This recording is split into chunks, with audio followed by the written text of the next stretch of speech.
Assalamualaikum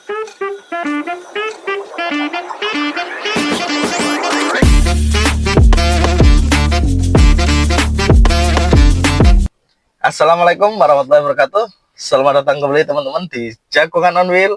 Di atas roda kita bercerita. Gimana kabarnya hari ini teman-teman?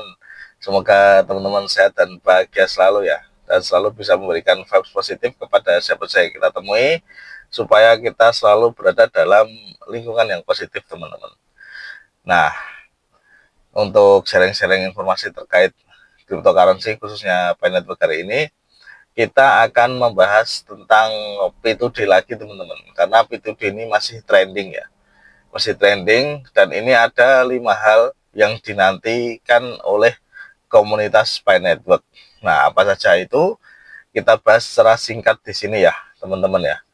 Jangan lupa tonton sampai habis videonya, jangan di skip-skip, iklannya jangan di skip juga. Oke teman-teman, gini beritanya. P2D ini kan dirayakan setiap 28 Juni oleh komunitas Pi Network di seluruh dunia. Tahun ini antusiasme meningkat karena sinyal kuat dari tim inti soal peluncuran fitur baru. P2D bukan sekedar perayaan, karena juga momen refleksi dan ekspektasi terhadap masa depan Pi Network. 1. Peluncuran platform AI berbasis blockchain. Core Team Pi Network ini resmi meluncurkan platform aplikasi AI yang terintegrasi dengan blockchain hari ini. Platform ini bertujuan memperluas kontribusi pengguna dalam membangun utilitas nyata di ekosistem Pi. Fitur ini juga memungkinkan pengembang membangun aplikasi AI yang terdesentralisasi dan inklusif. Pi Network ini menyebutnya sebagai solusi atas tantangan dunia AI yang semakin kompleks dan terpusat. 2. Fitur staking untuk dukung ekosistem Pi. Selain platform AI, Pi juga memperkenalkan mekanisme staking baru untuk mendukung aplikasi dan utilitas. Pengguna dan bisnis kini bisa mendukung proyek Pi dengan mengunci token mereka sebagai bentuk dukungan. Staking ini diharapkan memperkuat ekosistem dan mendorong pertumbuhan aplikasi berbasis Picoin. Langkah ini juga membuka peluang insentif baru bagi pengguna aktif dan pengembang. 3. Harapan gelombang kedua KYC. Komunitas ini berharap ya teman-teman ya, P2D itu jadi momen dibukanya gelombang kedua KYC secara global.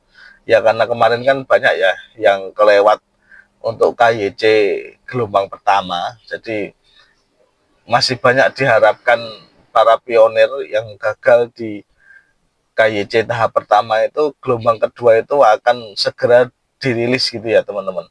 Jadi intinya berharap core team itu membuka kembali KYC gelombang kedua untuk kesempatan bagi teman-teman pionir yang kemarin gelombang 1 itu masih terlewatkan. Ya semoga aja ya teman-teman ya, supaya nggak ada yang terlewat lagi KYC-nya. Kemudian staking ini itu kan diharapkan untuk memperkuat ekosistem dan mendorong pertumbuhan aplikasi berbasis Picoin ya. Nah, langkah ini itu juga membuka peluang insentif baru bagi pengguna aktif dan pengembang. Yang ketiga adalah harapan gelombang kedua KYC. Ini yang tadi saya sampaikan ya teman-teman ya.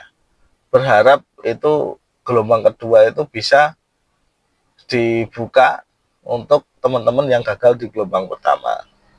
Karena banyak pengguna dari Asia, Afrika, dan Amerika Latin itu belum lolos verifikasi identitas teman-teman. Banyak juga ya. KYC tahap 2 akan memperluas jumlah validator dan mempercepat adopsi aplikasi Pi. Core Team ini belum mengonfirmasi tanggalnya, tapi sinyalnya menguat sejak pertengahan Juni. Sinyal akan diadakan gelombang kedua itu menguat sejak pertengahan Juni kemarin, teman-teman. 4. Integrasi Gen AI dan blockchain. Pendiri Pi, Mr. Dr. Nicholas Kokalis, itu tampil di panel Gen AI dalam ajang konsensus 2025. Keterlibatannya ini memicu spekulasi bahwa Pi akan mengintegrasikan AI generatif ke dalam ekosistemnya. Gen AI disebut akan digunakan untuk memperkuat proses KYC, modernisasi, dan personalisasi dApps. Pi Network ini ingin menciptakan sistem AI yang lebih demokratis dan berpihak pada komunitas global. Yang kelima adalah spekulasi menuju open mainnet. Banyak banget ini pionir berharap bahwa P2D ini jadi titik awal menuju open mainnet yang telah lama dinanti ya. Meski belum diumumkan resmi, komunitas menilai fitur-fitur baru ini adalah fondasi menuju peluncuran penuh.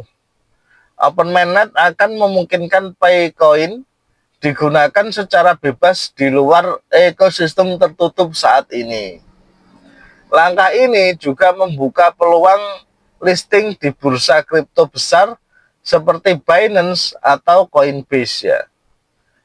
Tantangan ekosistem dan hadiah digital. P2D tahun ini juga menghadirkan P2D Ecosystem Challenge dengan hadiah digital, teman-teman.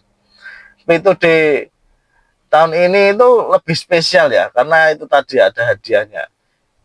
Pengguna diajak menjelajahi fitur baru dan menyelesaikan misi untuk mendapatkan insentif. Ini dari strategi gamifikasi untuk meningkatkan keterlibatan komunitas. Komentar komunitas antara harapan dan skeptisisme. Di media sosial, hashtag P2D dan hashtag Pi Network ini ramai digunakan oleh pengguna dari berbagai negara. Sebagian menyambut positif fitur baru, tapi ada juga yang menuntut kejelasan sistem soal nilai tukar dan roadmap. Beberapa pengguna ini menyuarakan kekhawatiran soal keterlambatan open mainnet dan transparansi tim inti. Namun, secara umum, P2D ini tetap menjadi momen konsolidasi dan semangat kolektif komunitas global. P2D 2025 bukan sekedar perayaan.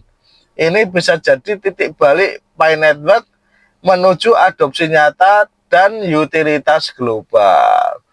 Gokil nih, gokil. Ya semoga aja teman-teman ya, kita doakan yang terbaik supaya kita juga dapat yang terbaik gitu. Yang terbaik buat kita adalah harga Pi Network jadi mahal ya, seenggaknya $100 gitu aja ya. Oke teman-teman, sampai di sini dulu ya episode hari ini. Jangan lupa tonton terus Jargon on Wheel setiap hari jam 18.00 WIB. Jangan lupa like, share, dan subscribe supaya Jargon on Wheel ini bisa semakin berkembang dan selalu bisa memberikan informasi-informasi terbaru terkait Pi Network kepada teman-teman semua. Nggak bosan-bosan saya mengingatkan kalau saya bukanlah financial advisor, saya hanya membaca artikel kemudian merangkumnya dan membagikannya di sini ya teman-teman ya, supaya teman-teman semua juga bisa terinformasi dengan baik. Kalau teman-teman ingin membaca artikelnya yang saya baca, silahkan lihat di deskripsi. Di sana sudah saya cantumkan link sumbernya dari berita hari ini. Saya nggak ada niatan teman-teman untuk mengajak teman-teman semua berinvestasi di Pi Network. Tapi kalau ternyata kebetulan teman-teman emang mau berinvestasi di Pi Network, saya harap teman-teman tetap mengutamakan DIOR ya, do your own research, supaya teman-teman semua bisa meminimalisir atau bahkan bisa terhindar dari kerugian. Oke teman-teman, sampai jumpa di episode selanjutnya. Wassalamualaikum warahmatullahi wabarakatuh. Jagongan on wheel, di atas roda kita bercerita.